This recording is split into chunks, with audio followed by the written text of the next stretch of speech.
We hear the word codependent being thrown around a lot. You might hear a family member or friend talking about how they're codependent. And you might wonder, do you suffer with codependency? You know, more often than not, many people are dealing with codependency and we don't even realize it. We're suffering with it. We're worried about other people's feelings and their actions. We don't seem to have the right boundaries to protect ourselves. And ultimately, we feel like we've lost our identity. If you're interested in codependency and what it means to be codependent, you can't miss this video. Hey there friends, Ashley Berges here today, and today I want to talk about codependency, the signs that you may be suffering with codependency, because more often than not we are unaware of that, and that's one of the biggest reasons why we can find ourselves in relationships that don't work, toxic relationships, and more often when we don't seem to have our own voice. So let's start on number one.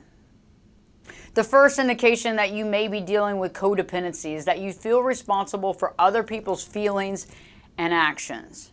You feel responsible for other people's feelings and actions to a fault. So the last person you think about is you. And so no matter what it is, even when you're in an argument with this person, and even if the argument turns manipulative, even if the argument has gaslighting involved in the situation, and it's full-on manipulation, even when you get your feelings hurt, you're still worried about the other person. This is a big indication. Another indication that falls right underneath that is that you end up taking care of the other person like the caregiver, or you become the savior, right? So it's not like it's a level playing field.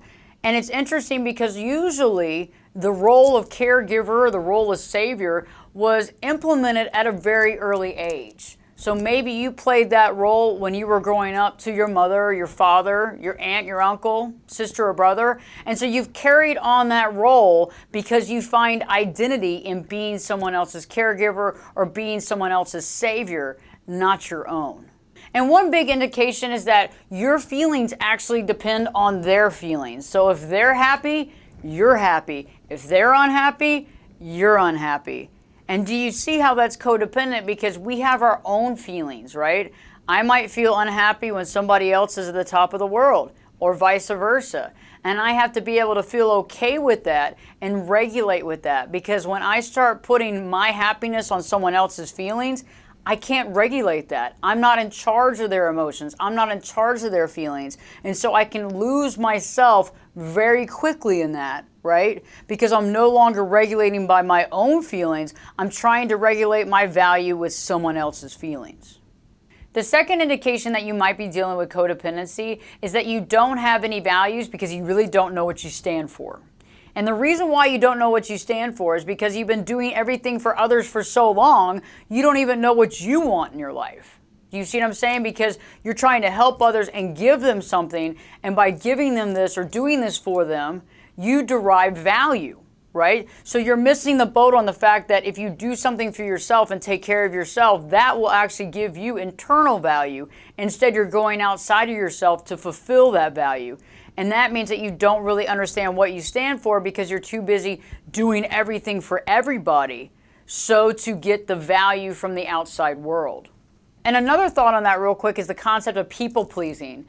We find ourselves trying to people please, trying to do what everybody wants us to do, and anything to be liked and accepted, right? And that directly goes back to the codependency. And so if we're doing anything to be accepted and liked, we don't have any boundaries.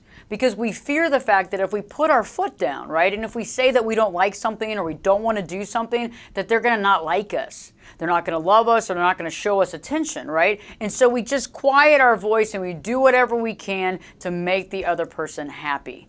Because we see the value derived from their happiness, not from ours. The third indication that you may be dealing with codependency is the concept of lost identity. You put so much time and so much effort into the other person that you really don't know where they end and you begin. Because you haven't worked that hard on yourself, 24/7 working on somebody else and ignoring yourself pretty much the entire time. It's interesting because when we are codependent, we feel like that's what we're supposed to do, right? We feel like we're supposed to be their caregiver, their caretaker, be there for their every whim. On the other side of the coin, we also want to conform. We want to conform, we don't want to rock the boat because we don't want that person to not like us, right? And in the process of not rocking the boat, we never got to know our own self, our own identity, because we never took the time to do it, right? Because it's hard to take care of somebody else full time and be able to learn about yourself, right? It doesn't work that way. And so because of that, we have a difficult time speaking up about what we want or who we are because we're fearful of how that's going to sound and how the other person's going to interpret that, as well as the fact that we really haven't done our due diligence to understand who we are. If I haven't done the due diligence and really gotten to know myself, I really don't know where I stand. And the issue is that I've worked so hard on the other person that they've become such a project that I just keep putting all my time and effort into that. And you see where that has a terrible problem, because if that person is to leave you or to hurt you, it will actually directly affect your identity, which is not your true identity. So it's like putting all your eggs in the basket of one person for them to hurt you, right? And if they leave you, so does your happiness go as well. The fourth indication that you may be dealing with codependency is a low self-esteem and low self-worth. This is a big deal. This is the fundamental enchilada right here, right? Because until we figure out the self-esteem, self-worth component, all the other stuff still exists. Okay, and we have to understand that. So self-esteem in the situation of the codependent is based on helping others and not developing a true sense of self. Okay, if I haven't developed a true sense of self and I'm too busy trying to, help others grow or save others, I'm not actually looking at myself as an actual human being. I'm not even looking at myself as being at all equal to this other person. I'm just like a vessel to help this person live their life. A big indication that's also under the low self-esteem, low self-worth is that when you're codependent, you're usually extremely hard on yourself. Okay? When you do something that's not 100% awesome, when you don't give it your all and get this amazing, feedback, you feel really, really, really bad about yourself. And with other people, you let them get away with murder. Okay, and so you're really tough on yourself. You're your absolute worst critic, and you really beat yourself down. One of the indications that I find that directly reflects to self-esteem and self-worth is that you were never taught to value yourself. Okay, so when you were being raised, your parents were also codependent and didn't realize that they needed to value themselves. They didn't see the value of themselves, and so they didn't incorporate that into your growing up, right?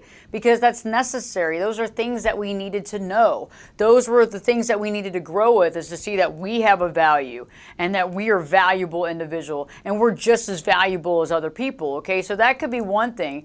The other flip side of the coin is that you were raised by a family that were quite narcissistic, right? And so they were very narcissistic. It was a narcissistic environment, and you felt the only way to get attention was to do anything you could for your parents. You did all this stuff for them. You got good grades to impress your parents. You did whatever you could to get on the football team to impress your parents. You did anything you could to be on the cheerleader squad. You did anything you could to get the attention out of your parents. And if you were raised by narcissists, the only time you ever got attention is when you did something to make them look really good, right? And so what happens is, instead of asking yourself, what do I want? Right? You thought, what do I get attention for? What do I get those kudos for? When do I get the pat on the back? When does mom and dad smile and tell me how great I am? I'm going to conform to that and keep doing that style. And you see what happens? We're trying to make someone else love us, and the whole time we forget the fact that we exist. We're just living to make them happy. And do you see how when we live to make someone happy, how we create that cycle, and we go through that cycle when we're in our teens, when we have our first love, when we meet somebody, when we get into our first marriage, right? We want to make them happy. We want them to be so happy that we want them to look at us with such happiness because we did so many great things and we did this right. But do you see how that can also lead us into relationships with other narcissists, right? Because again, we've forgotten the fact that we have an identity because we were never taught to believe that. And so that's one of the biggest caveats of being codependent, is that it started at a young age. We did it to be accepted, to get love, to get attention, right? We didn't think about ourselves and the entire dynamic. And that's one of the keys about codependency as well, is that value is based on other people loving us, right? Not on us loving us. It's about other people loving us. And the crazy thing about it is that the love that they gave us was conditional. It was only based on what we had done that day, not what we had previously done. So if we got a C on the test, you're not going to get attention, you're going to get yelled at, you're going to get screamed at. It doesn't matter what happened the day before. It's all conditional. And when you start getting raised in that conditional narcissistic type pattern, you don't realize that unconditional love does exist, right, in a healthy relationship, and you don't realize that you're actually supposed to have unconditional love for yourself as well. Because again, that's never been taught, explained, or practiced in your family dynamic. So how the heck are you supposed to know it becoming an adult? One of the biggest things that's interesting too is that we see attention, right? Like we do with our parents and from other people, we see that as validation. So we get validated by it. So if we're not getting that attention, we don't feel validated. We see that we have a problem, right? And we start worrying about what's wrong with me because this person's not validating me. And so we're constantly looking outside of ourselves for this value. Okay, do you see how that's a slippery slope and how that can turn really bad really quick? Especially in a toxic relationship where you are being manipulated, where you are being gaslit on a constant basis. That's somebody using you and manipulating you. And if you're looking for validation from the person that's manipulating you, do you see how toxic that can be? You can see that that leads to depression, anxiety. Think about that. Because when we give that power out to somebody else, if they're not healthy, right, it's not good for us. And remember, very few healthy people are going to get in a relationship with somebody that's codependent, right? Because they are an individual that wants to seek another person that also has a voice, right? That also sees their value. Because if I'm healthy and someone else is codependent and they don't see their value, no matter how much I tell them how valuable they are and I build them up, the person still doesn't believe it. Do you see what I'm saying? So somebody wants to be in a relationship with somebody else that sees their value as well. I want to be in a relationship with somebody that sees their own value, that I'm not having to build up all the time, because me building someone up, it's not real. You have to build up yourself from the inside out, okay? And that's what I learned. I was codependent. I went through this process. I figured it out, but you know what? It took a lot of time and energy because I finally said, I'm done. Okay, after the last toxic relationship, I said, I'm over. I'm going to take my time and I'm going to take time off and I'm going to get to understand who I am and what makes me tick, because I'm done this cycle. I wanted to know what made me tick because I was done with living this toxic cycle that was not doing anything but making me sad, making me depressed, and making me fearful. And the last indication that I want to talk about in today's video is the fact that you feel like you can fix others and you can just ignore the red flags. Okay, this is a big one. Okay, instead of walking out of a potential toxic relationship, the codependent will try to salvage it, salvage the relationship, no matter how many red flags are flying, out of fear of being alone. Okay, we would rather deal with somebody that has a lot of issues and manipulates us and makes us feel bad because we don't want to be alone. We feel as though we can probably save them or change them or give them enough love that they'll change, right? We also feel that we find our validation in fixing someone else, like it's a project. Like if we do this project, you know, we're going to be even better and our value is directly reflected on this person as a project, right? So if we help this person, then we actually have value. And you can see why that's not right, but how many of us fall into that category? Fixing someone else, saving someone else, and how many of us have done that since the beginning? When you were growing up and maybe you were saving mom, you were mom's confidant and she told you everything. She had no boundaries and you felt like you had to save her, right? And you move throughout your life and you begin to be a savior in another relationship, because you feel that if you save them, they will always love you and they will never leave you. This is a major indication of codependency. And so if you're dealing with many of these or any of these or several of these, you probably are dealing with codependency, and codependency is getting in the way of you living your true life and finding that love within yourself, right? Because when we do all this stuff outside of ourselves, we never even give a moment to ourselves to identify ourselves, to figure out our beliefs and our loves and our passions, and to begin to be even a friend to ourselves, because we don't have time because we're too busy taking care of everybody else.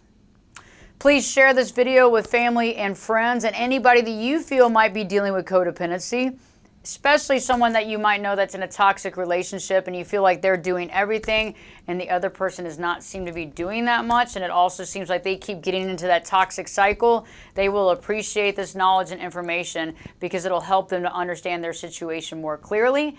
If you haven't already, please subscribe to my channel. And if you have any comments or suggestions on being able to identify codependency, please put this in the comments section below, because it's all about a community, helping others, and this is a judgment-free zone, so more information is power. Don't forget to live your true life.